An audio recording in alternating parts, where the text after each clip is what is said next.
All right. Oh, why is my live stream not available? Let's try this again. No. What's happening? Okay. Whew. I thought YouTube Studio was going to crash. Let's just make sure. Excellent connection. Stream starting.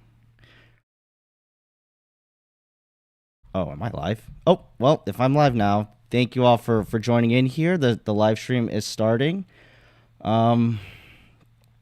Just a second here, just making sure the screen actually shows up. Oh my gosh, we are live. Okay.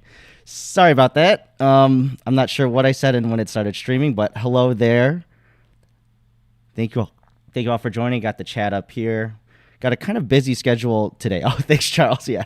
So if you hear some funny stuff in the beginning, it's me getting myself ready for everything, right? But it's okay. It's okay. Cool. Good morning, Nolan. We'll give everyone a few seconds here. But we do have a busy agenda. I'm going to flash it up here on the screen. Thank you all for joining so early. I know it's, for me at least, 8 a.m. Sundays, right? It's like, oh, I want to sleep in. But in the end, 8 a.m. is not actually that early if you think about it. Just get up at like 7:30 and everything's like, hey, Caravan D as well. Yep, have a good day as well, Alan. So we got the stream agenda up today. It's kind of busy. So we got the Keith Fitzgerald interview that I do want to talk about. It was in my weekly video yesterday, but that was posted after hours, I believe, on Friday. And then we got Ross Gerber hitting on Palantir. Amit did a great video there. I think, at least in my opinion, breaking down kind of what he talks about. I think it's important that it's out there, at least, that we understand what's being said. And honestly, people probably say a lot worse things, and you could probably just go on Twitter to see that. But I want to give my take on that as well. And then Object Detection Satellites blog, that was a blog post that came out from Palantir as well later in the week. And I think it's important to see the kind of things that they're sharing. It doesn't have to necessarily be immediately always on their product, but also just their ideas on data science and general topics around that for end users. They don't necessarily have to be on Palantir to use those kind of strategies that they're sharing. S&P inclusion, there are some articles talking about it. I just want to give also my thoughts on that. And then U.S. military revenue in trouble. So there's some funny stuff I saw on Reddit, and then kind of going down into the rabbit hole. If you know, I've looked into the FPDS contracting website there, and then we'll just talk, and I'll go into those numbers as well. So I have a few tabs on that. And then the channel as well, just a few housekeeping items too and things to share. But it looks like we got a few more people here. We got 20 people already in here. Good morning all. So let's just get started here. Thank you for joining. Okay, so first things first, not this page. Okay, let's just go to the Keith interview here and let me know if there's any issues with the audio here. But this was kind of the biggest part where they brought up Palantir. So they were just getting his ideas on tech and artificial intelligence generally and talking about NVIDIA, AMD, and Intel. But then they transition to the Palantir part. Which ones you still believe in? You have been bullish on Palantir, and it has had an incredible year-to-date run. Well, thank you for remembering that. This is a tough business. It's very nice to hit one out of the park every now and then. I still am bullish on that one. I think that company is still getting started. The problem with it is not that people don't understand it, which is what everybody reports. They simply can't wrap their mind around AI. Consumers don't get it yet. That, to me, smells like opportunity. I think it's a $50 stock a few years from now. I swear I just saw a bird fly past your head, if that's a live picture. Keith, lovely to see you once again. Thanks so much. Great. Basically 2 second clip there with Keith. So a couple things to break down. I know everyone's going to talk about, oh my gosh, $50 stock in a few years. I know he's just throwing it out there. Honestly, well, that's at least the way the conversation is flowing there.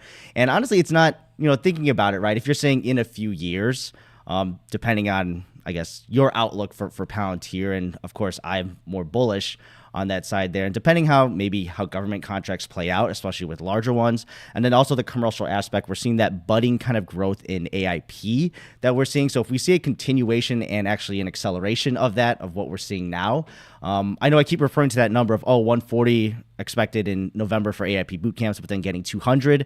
I mean, that's a pretty big difference there. And if it's early on, that I'm hoping this is early on in the growth trajectory. If you're starting from a base of 200 rather than 140, then, and if you're growing faster from there, then it makes a big difference, especially as you compound that over time. Now, $50 valuation wise, like, I mean, rough, very, very rough numbers here. That's like 100 billion, I think, right? With about 2 billion something ish shares out there. So $100 billion market cap. And if you can even talk about revenue at that time, let's say in a few years, and if we're at 2 billion right now, 2-ish billion, if you get it to, let's say 4 billion, 25 times sales. I mean, in certain environments, I mean, if we're like a 0% rate environment, that would possibly be something there, honestly. And we've seen more euphoria, honestly, in worst cases, at least in the short term. So even just touching $50, it's not an impossibility here. So it's not like he gave the most unreasonable number in the world. Now, what I wanted to focus on, though, mostly for his statements was, well, people don't understand artificial intelligence in general. And that's just by proxy also going to affect Palantir. Now, I think when people think of artificial intelligence, right, I'm just talking about everyday common people who don't need to think about Palantir, right? And I'm always looking at Palantir and relevant items to that. But everyday normal people, right? You think of ChatGPT, OpenAI, and then maybe you'll hear about Amazon Q in your workplace, or maybe something with Microsoft, right?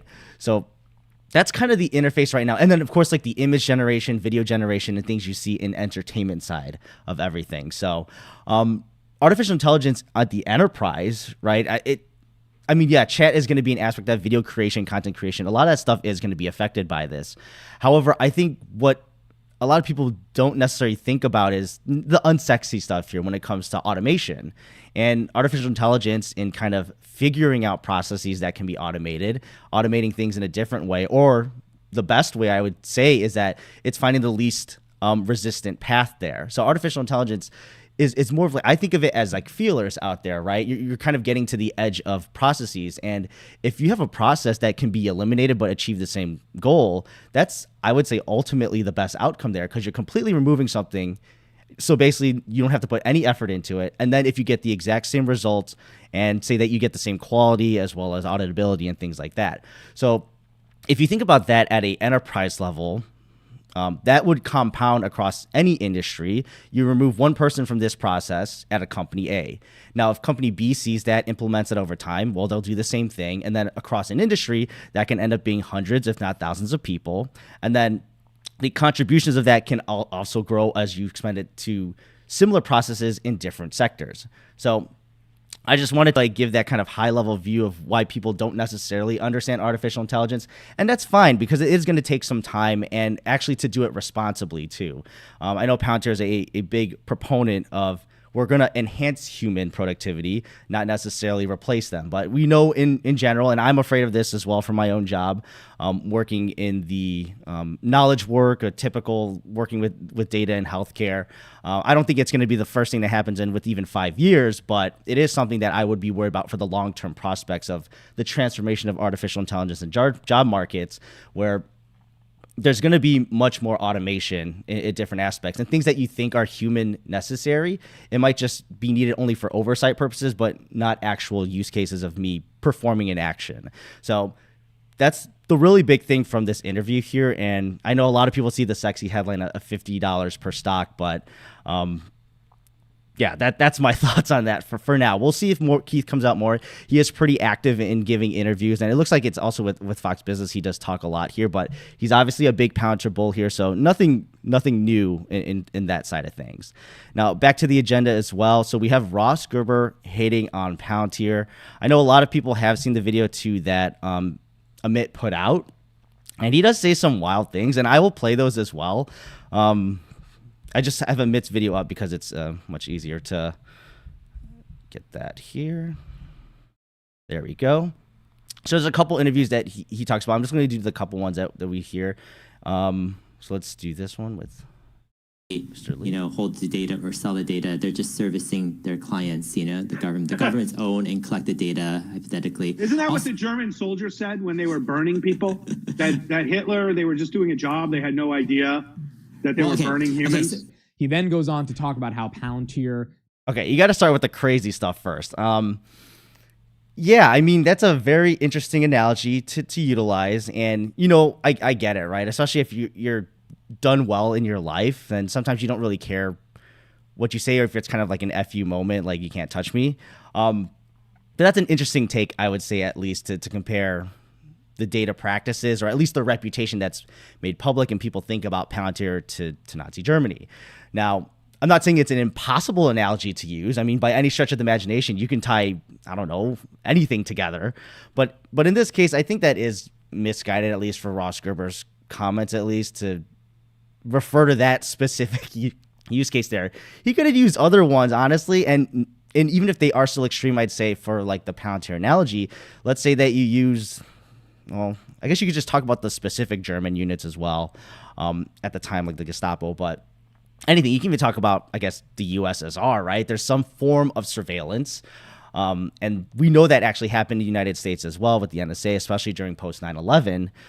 For those who are not young enough, that happened after the September 11th attacks. And then security, of course, went up. And then we all had, it tends to happen actually in times of terror where government does gain higher control over populations because the civilians are usually a little bit more willing to do so due to that trade-off of security versus privacy. Now, over time, I'd say at least from my life living here, at least for the past decade or more, I don't think that we've gotten to that same kind of extreme point of post 9/11. You could say, you can argue for the pandemic times there, but either way, I'm kind of getting on a rant here. But yeah, comparing Palantir to that time in Germany, and I don't want to say the words.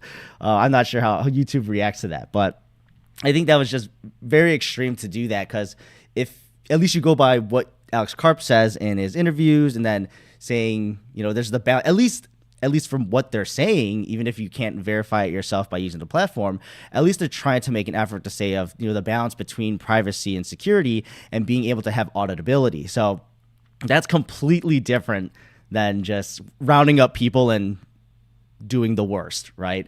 And I don't want to talk too much on that specific comment there here, but we could also talk about the next portion of the interview that he shared as well. Oh, and I would get Being an your ad own here boss right in front of lets you everyone, work on so let me your just terms. mute that for a second here. It's only a couple seconds. Sorry, we didn't give you ad revenue. I want to break down some of his arguments because I simply felt that if someone's going to break them down, it might as well be me, because I don't think he necessarily understands Palantir. Okay, Ross, we need an update on Palantir. Oh, people just love getting to talk about they stuff. love it. I can't even tell you how many things. So I watched have this been interview typed with in about Alex Karp Palantir. the other day, and if anybody can watch an interview with this guy and not be freaked out, he's literally like scary, I want to see it. Dude, I you didn't should watch see this it. guy. Well, he's like one of these, like, I'm fiercely American, Right. like, we fight terrorists. And basically, he was like, these kids on the campuses are terrorists and will never get a job. And basically, my company tracks all the data. I know who all these kids are and they'll never work again, kind of thing. And I was like, geez, this guy, scary. So Palantir, why would I want to invest in that again?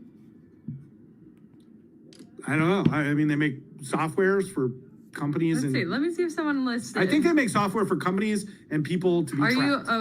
Are you ready to buy Palantir? They've become an AI leader. Well, they like to say that.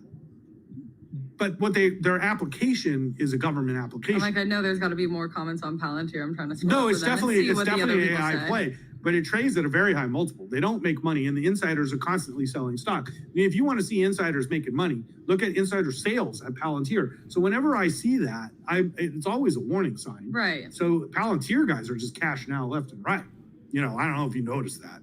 So Meet Kevin added Palantir to his ETF Oh, did he? portfolio. For pricing power, they have pricing power. It's like, do you even know how much it costs to use Palantir? I think he has Tesla still as his top holding, and they have no pricing power at all. In fact, they have negative pricing power, right?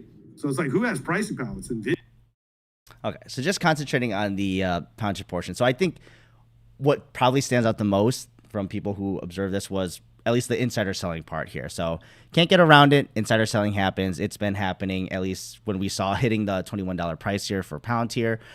For me, it's the same old story, right? I want to see the long-term trends of that. And obviously, you look at the Form 4 for the statement of beneficial ownership there. So if you're seeing a large exodus for important folks, there are people who've completely sold out of smaller positions, tend to be people leaving the company there, or they're just not as big of a player.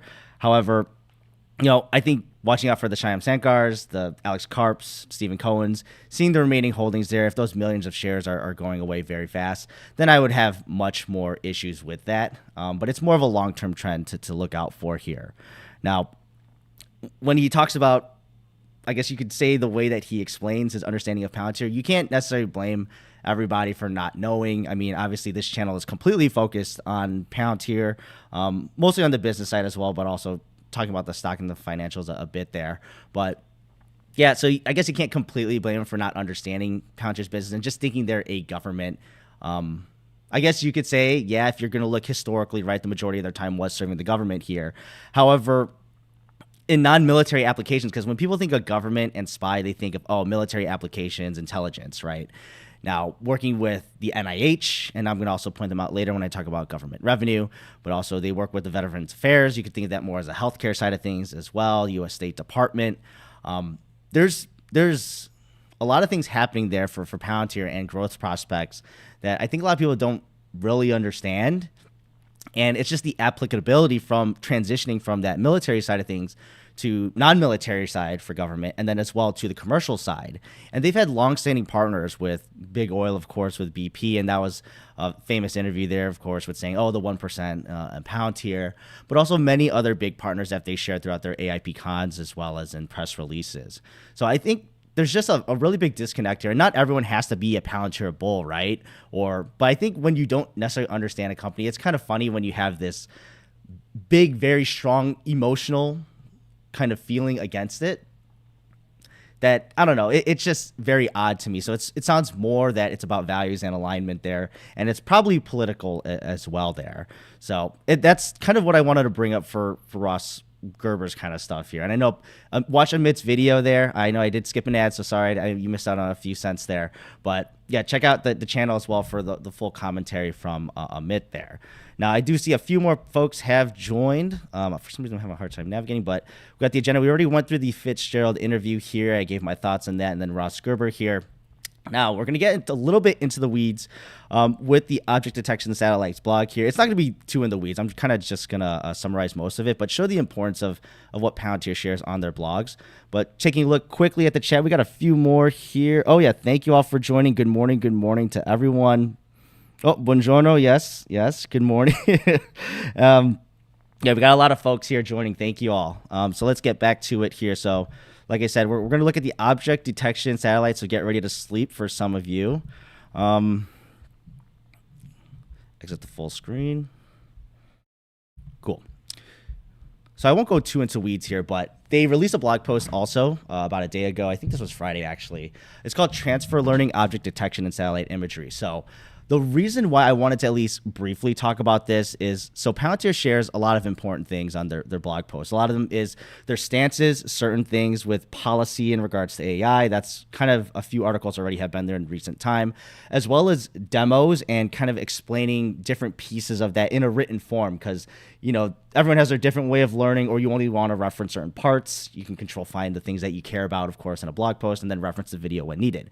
Now, here was something interesting, because they talk more about their strategy or the way that they approach a problem, a data science problem or artificial intelligence problem, however you want to look at it. And this is a real use case of transfer learning when they're doing object detection in satellite imagery. Now, the big thing that they want to point out here is that finding objects with satellite images is very hard. And then to do it accurately is even harder there. And to train models is hard as well. So, and there's going to be, and that's the thing with data science too. It's not an exact science. It's kind of like medicine, where people think it's an art and science in combination, and that's really true. And I learned that through my education, right? So I have a data science master there. I honestly don't like touting that. I don't even work with that specifically.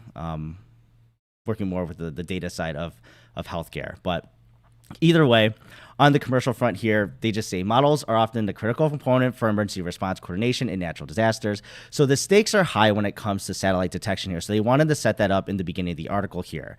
Now, the challenges that they require when you're training these models accurately, and there's a lot of things at play here where there's a balance of, you want to train it accurately, but you don't want to overfit it to a certain problem there, because then you won't be able to make it applicable to other similar situations, but aren't obviously the exact same. Now, this is where data comes into play here, and we know this is the future. Honestly, if you see an artificial intelligence playing a big role, data has to be the foundation of that to make that actually be valuable. Now, in transfer learning, I'm hoping this is easy to understand here. So essentially all they're saying is that they do a pre-training first on a model on one or more proxy data sets, and then they're going to use that pre-trained model there and then train it again. So you could say something like, oh, why don't you just train it all in all data at all times? Well, you could do that. You're going to tend to find overfitting in that case. Now, in the end, I think what people care about is what's the actual results of this and this strategy that they're trying to share. Now, no one's saying that this is the end all be all and that everyone has to do it, but they want to show that when you take different approaches in data science, and they're not saying to use Palantir, right, you can get results that might be more favorable for you. So just for some context on what they did here, they annotated around 130,000 objects that they were interested in satellite images, and this was in the training sets here. And specifically, you can tell this is most likely for a military application, vehicles, aircrafts, and helicopters as well, and ships. And then they talk about the results down here. So the big thing here is that when they did a pre-training data set that was more robust, so they used 2 of them versus 1, they were able to get a better score here, and fits. So basically 0.1 versus 0.11, 0.49 versus 0.5. Now, it doesn't look like it's a big amount. Now, if you put this over millions of data objects and then think of them scanning through all these new images that they want to put this model to the test to, that's going to make a big difference here, especially when the stakes are higher for natural disaster situations and military applications here. That 0.01 actually can, it can compound too as well. So just, I know we're still talking about numbers here, but the actual visualizations that they provide is nice. So you're going to talk about, they're going to show the 2 different sides here, and they're going to show how object detection allows them to recognize every single object. So as you can see here, the way that it clustered in this image, and I don't know if that's easy to see or not. Here we go. So here we have an overlap. So this is unintended consequences for the less trained, or the pre-trained model with less robust data sets. And then here we get the actual more accurate picture here. We have one long ship next to a smaller one here, but it seems to clump this as its own kind of ship. However, in the actual image, it did a better job of understanding that. Now here, it's the same thing. We're missing these containers up in this point, and then it kind of doubled these containers as well as doubled these ones here. Or I believe these are ships, right? Yeah, ship detection. But in actuality, this is the actual ship. This is a separate ship here. And then this is the multiple, not ships. I think these are containers, right? Along the ships. Yeah, but either way, it does a better job because you can see that it has a better breakdown. And even in these objects on the off sides that are even cut off, here it kind of clumps these together. And then here we have it breaking down as individual objects. So it does a better breakdown of finding individual objects even when they're clumped together. Same thing on this side as well. There's a lot of little dots here, and I can see why this is difficult for any model in general. But here it does a much better job in capturing them here. You can even see the same on the bottoms. Yeah, it's still able to capture on both of these, but I think these are just cool applications here showing the practicality of it all. And same thing over here. Yep. We have the breakdown of multiple ships when they're clumped together. See, it looks like this, when there's a more robust data set, it's able to detect clumped together items, and that's hard to do. So I think this was cool. Pre-training satellite observations decisions on an ImageNet or similar open source data has shown increased accuracy. So yeah, check out that blog post if you're interested in the weeds there. Now, that one I hope wasn't too detail oriented. It was more of just to show you that Palantir covers cool stuff on their blog. But I think what more people are going to be interested in is in the S&P inclusion. This affects, of course, the stock more generally here. So you're going to start seeing more and more articles. So before the last inclusion and we found out they weren't, there was a lot more articles coming out about that. I just brought up one of them. There's a bunch of them, honestly. Now, will Palantir join the S&P 500 in 2024? So the reason why I brought this article up is because well, think about it. There's things at play here. So we know criteria wise, they make it, right? And then with the new rule with the F share class being allowed, then they obviously can make it. Now, what's more important to think about besides that, so everyone knows they've met the gap profitability, they're headquartered in the United States, they're a certain valuation, right? And they'll probably at least stay above, well, I can't say for sure, but a certain level that makes them big enough for the S&P. I'll just say that. But you got to remember we have to replace another stock as well. So this is just important to note when you're looking for candidates of, getting into the S&P, well, someone might be beaten down and maybe their business is not as relevant and, all those other factors there, or they just aren't eligible anymore. That would, of course, be one thing to think about, replacing the other stock on the indice. Now, the other aspect to remember is who else meets those requirements as well, and who else meets the S&P requirements as well alongside Palantir. And then maybe they will be a much better candidate for that purpose. And we don't know about the back end here, but I also want to talk about maybe the image and the political side of things. Like if people still see AI as a hype play, the people who make the decision here, the final decision here, and they think, it's not going to sustain its valuation. We don't want to add it in here and then have issues with it being in there once we've let them in. That can actually lead to delays there and not immediately have them added in the next round here. So I just want people to think about the S&P inclusion and how expectations, I think, of them eventually joining is much more important than the actual timing of it. And that's my personal opinion. People care about the actual timing of it. But I think for even institutions, if there's an expectation of it, they've already been prepping themselves. And I've shown that with the institutional ownership, especially those with active positions, they're net buyers by a long shot, at least as of the end of the last quarter for filing. So that's end of September 30th. So in the next earnings season, we're going to start seeing more 13Fs to see if that actually will continue, or if there's stagnation, or if there's actually been a decrease or profit taking in that aspect.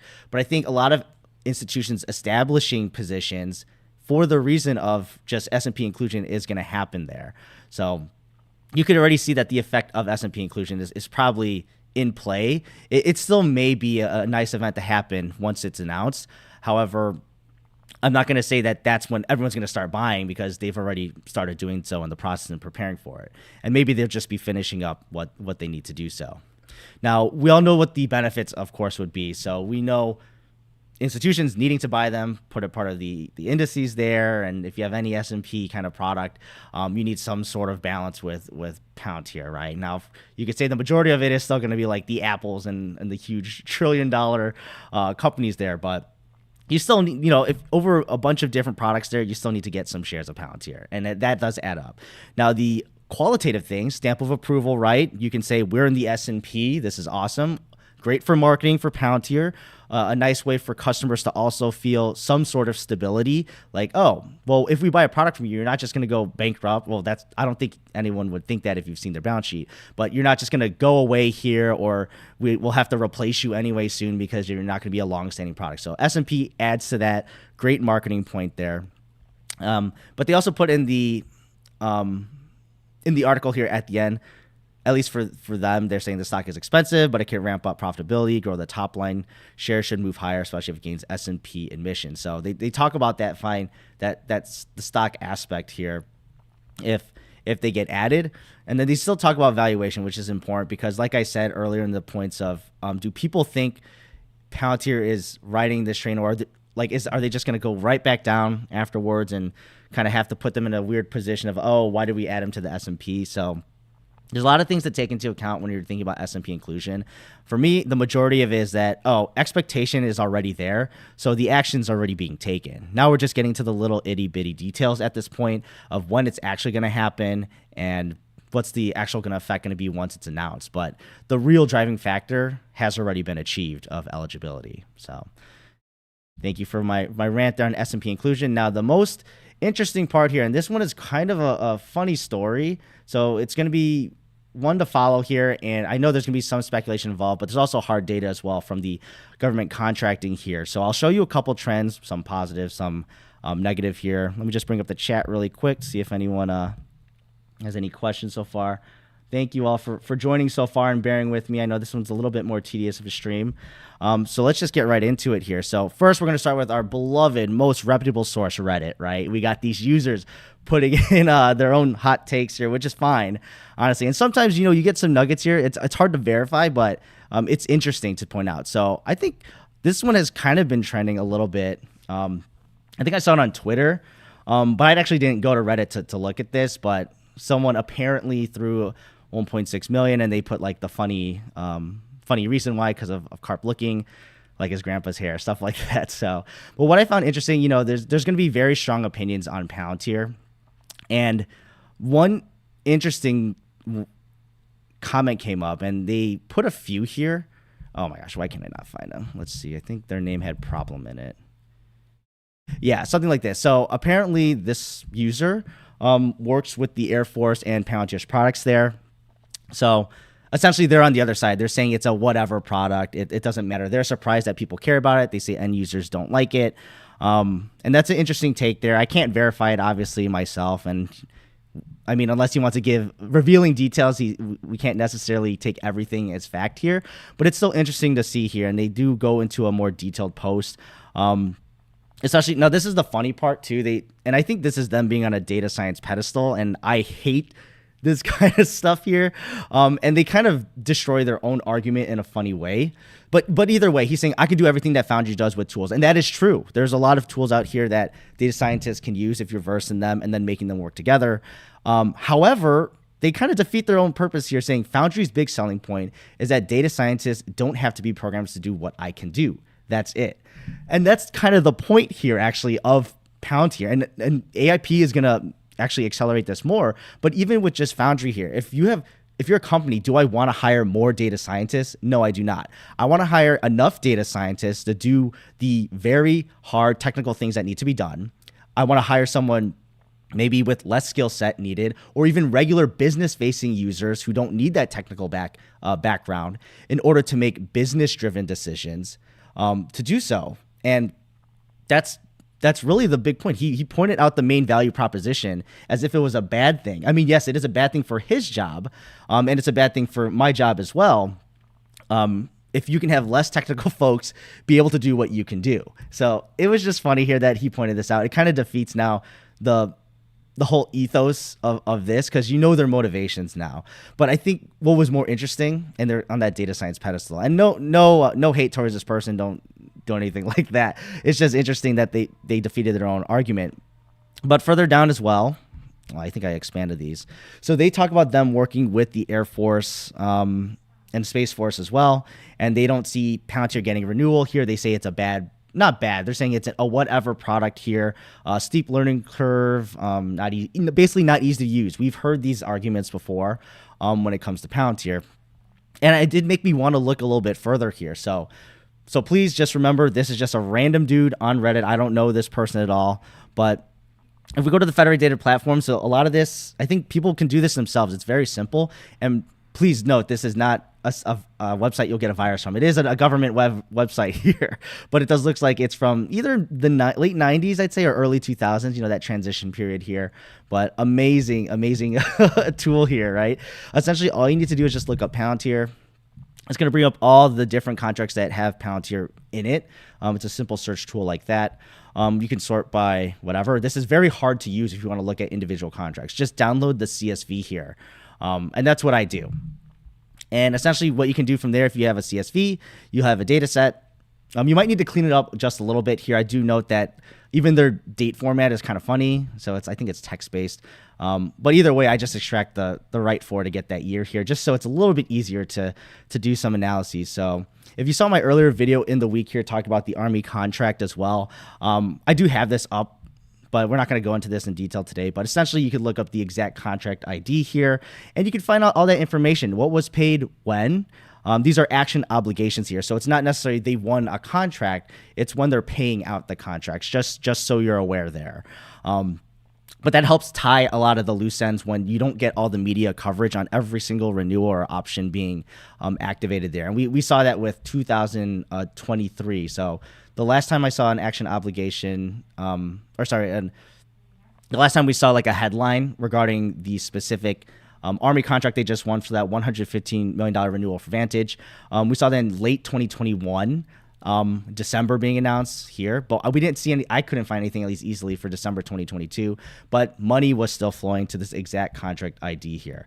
But just to circle back to what we were talking about, the Air Force here, we have cleanup data set, whatever, that's fine. By military customers. So all I did was just make a pivot table. So I just grouped it by the date signed, the year, and then also by the agency name.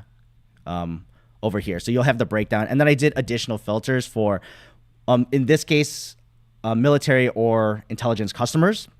And to note, actually, this is a trend the person pointed out here. So as of late, for the big names, at least we see for the Department of Air Force. Now, remember, this is for payments out here, and government contracts are lumpy. So as of late, we can see a slight stagnation or decrease, at least for the Department of the Air Force. Now, Department of Army, we did technically see an increase in per year revenue. And remember the lumpiness here. I want to point out the Army is a very good example of this. So look at the volatility of this. We have years of, stagnation. We have 1 million, 9xing into 9 million, but then we have stagnation for another year. And then we have a 100% growth into the next year. But then things go back down. And then we get another big contract and things go back down. So like I said, you got to take things kind of by a grain of salt, especially when someone's giving their own personal take and then they talk about things that are their interest, but is actually against the point that they're trying to make as well. And then we could also talk about the opposite of things that are going pretty much well. Actually, another one I want to point out was the USOCOM here.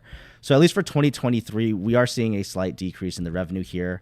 It will be interesting to see if this is playing into this lumpiness, because if we've seen it in the past with the Army, it's possible to do the same thing. And this is very lumpy as well for USOCOM action obligations. So there was a very big year in 2018. You could just say it's the way the payments came out because of 2019, but if you just divide by 2, it kind of remains in line. But the longer trend does look like there's a decrease here, but it could also be important to note that if they're trying to tie the different branches together, not saying that they're going to be completely on the same page, but if they're trying to do technology initiatives together and things that, like say JADC2, Joint All-Domain Command and Control, maybe it flows into one specific contracting agency's name, just so you're aware there. So it'll be interesting to see how this overall dollar signs trend as well. So right now, I'm not saying that we're decreasing per se. You could technically say there's a downtrend and there is lumpiness and volatility to this. But the overall trend over a long period of time is still favorable. Now, if you want to look for more short-term kind of favorable trends, that is still happening in the U.S. government, actually. I didn't go through every single agency here, but the VA is one that I wanted to point out. We've talked about last week the Fisher House Boston. So I'm not saying that it's directly tied to the Veterans Affairs, but that work in that space, working with veterans, people who need care that have served the country and then serving the families, that's relevant. And then also the actual agency here that helps with that. Now, everyone's going to have very strong opinions on the VA, the kind of care that they receive there and the treatment. It is, technically it's under the government's control there, and they're not necessarily known for being the most efficient or having the best kind of care there. But, it looks like they're trying to make initiatives with Palantir and investments in their technology. So we'll see if this actually grows, and this has been steadily growing for the last few years post-pandemic. And that was probably a big driver as well. And then we also have healthcare as well, and I guess FDA also. But we could see the overall trend has gone up over time, long term. So, of course, in the last few years, it looks like it's stagnated a bit for 2022 and 2023. But we still hear about these deals, multi-year deals with institutions with the government that deal with public health. And then also the the Food and Drug Administration here. They had a big contract, it looks like, paid out at least in 2022. So we'll have to see if this lumpiness trends over time in the positive direction.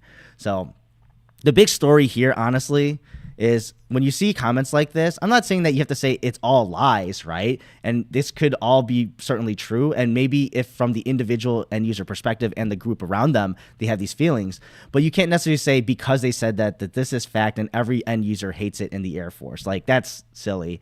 And you have to imagine the motivations for certain people. I can align with this as well. My own job, I feel that Palantir could fully replace it, honestly, within the next decade easily. And if you're wondering, yeah, I kind of work more on the data integration side. So I'm working definitely more with the intake of data, the automation of getting that data into a usable format there, and then also work on the almost end user side of getting reports ready. So I'm a mix of that business and technical aspect there, but a lot of that can honestly be covered by even just a Foundry, but you add AIP to it, and then honestly, you'll probably be better than me. And I'm not afraid to admit that, especially quality-wise and consistency-wise, because I'm a human and machines can definitely beat us out on that. Now, the other part of this story, though, still with U.S. government and that narrative around is what are we seeing in the financials? Now, U.S. government here, we don't get a breakdown necessarily of the military side versus non-military side, but we're still seeing growth here on a quarter-over-quarter basis. It's important to note. When you're looking at a quarter-over-quarter basis, I think there's more stability in that as well. When you're taking full-on years, that's when you're going to kind of see these big lumpy stuff here. And the way they recognize revenue, I'm not entirely sure on the exact figures for that. If they do it like for a SaaS company, typically that's going to be spread out more evenly, and the way that they recognize it. So just because they're paying it out here and it goes to the accounts of Palantir, it doesn't mean that they're recognizing it as revenue immediately. Just so you're aware there, and there can be some financial engineering to that. But the biggest thing for U.S. government when I think of Palantir, I want commercial to be growing fast, right? U.S. commercial especially.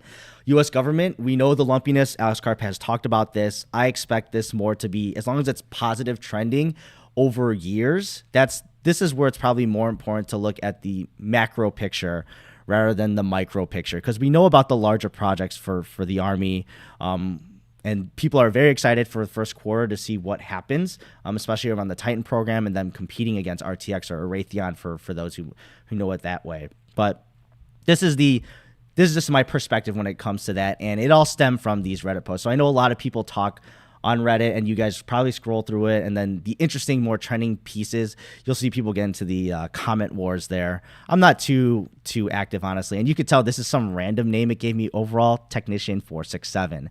So yeah, this is not an actual account here. I don't go on Reddit on my computer, so this is like a random account it made for me automatically. So I don't think it's tied to an email either, but yeah, thanks for watching on that spot there. So that was the military revenue in trouble-ish with a question mark. Now, PR channel, so that's a research channel. I just wanted to put some info out there. I'm not going to talk about the format of the content here like I've been doing the past few times, but I did run a poll recently just on written content because I thought it'd be interesting to see what you guys thought. And maybe because this platform that I posed the question on is video-based, it's like a no shit Sherlock kind of thing. Like, yeah, I want videos. I'm watching videos on this platform. So yeah, this is definitely not going to go away with making videos. That will be the main priority here. I was just wondering, especially on the written part of things, because you can rant essentially more easily on a blog post per se. I'm not going to start a blog, but a newsletter came up as an idea because that's direct to email for people who are actually interested if I set that up. And then Substack is kind of, you could just say like a blog. Essentially, it's like a website for you to go to. And then extra tweets. So I am not that active on there. And for people who have not seen it, it's right here. I don't have a blue check mark. I'm not paying for it. Obviously, if there's enough demand for it, I will eventually do it. But the main thing that I do here is kind of the same thing with the community post, where I want to get information out there. I may provide additional insight with, like a sentence or two on the thoughts, but most of the time I want to get the information out there. I want people to make decisions for their own, and just to evaluate the content themselves. And then obviously this content eventually makes it into videos, typically. But that's where my opinions come from. But if you're interested if you're on X, and I think it's actually a good medium for the very quick updates, things similar to the community post. I think the reach here is probably not as organic or not as wide reaching, I'd say. And people don't go to YouTube for posts, you know what I mean? So it just makes sense that if you're interested in the post and written content side of things, oh my gosh, I'm asking, but if you want to give me a follow, right? I don't even ask for you to subscribe on my YouTube videos, but if you want to give me a follow on X, feel free to do so. I usually tend to retweet a lot of things, especially from Palantir. Keep it official. You have actual links. And if I give information here, I like to give links as well. I don't like to just say something and then not have you be able to do it yourselves or replicate it. So similar to the new contract renewal that we got for the Vantage program, I gave the FPDS Gov website. It's not going to give you every single walkthrough step, but you'll eventually be able to get to similar outputs here if you know how to use Excel.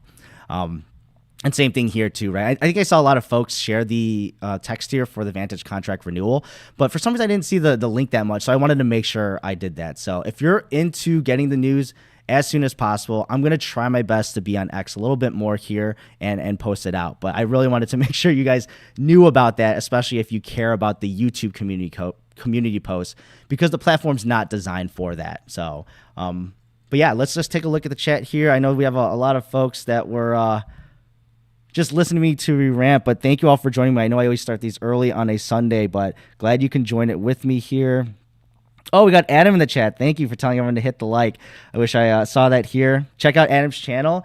He definitely likes to cover Palantir for sure. And then he talks a lot about the option side of things. So if you're interested in that aspect and learning about it, he does a very good job there. And it's not, and we're not talking about like Wall Street bets. Like I'm going to put everything into these call it and put contracts here. You know, he goes into the sell side of things, which is a more, you could say technically a more conservative approach, and I would say more appropriate for typical investors here. Now, of course, the risk reward is different in that case versus just, you know, buying a call option or buying a put option and then purely making money off the alpha there. However, if you want to hedge, right, and you're selling covered calls that, oh, I believe that we've hit a certain point here and I'm okay with selling my shares at this price, and then I'm okay with collecting the premium with this. So if these shares do get called away, I'm okay with that, make the money that I wanted, as well as a premium. And then it's just the wheel strategy, right? And you could sell a cash secured put. It's basically on the other side of things. You have cash down, and if you're okay with buying the shares back at a certain price and then getting a premium on that as well. So very great strategy there. Obviously, everyone has their own personal stuff and take on that, but check out Adam too. But yeah, I think I'm going to close out the stream here. I know I covered a lot of little bits of information today, and they weren't even covered in the weekly videos. So if you haven't checked that out yet, feel free to. It's on the channel there. But thank you all for joining me this Sunday. Hope you all have a good relaxing one there. And I'll see you in the next video throughout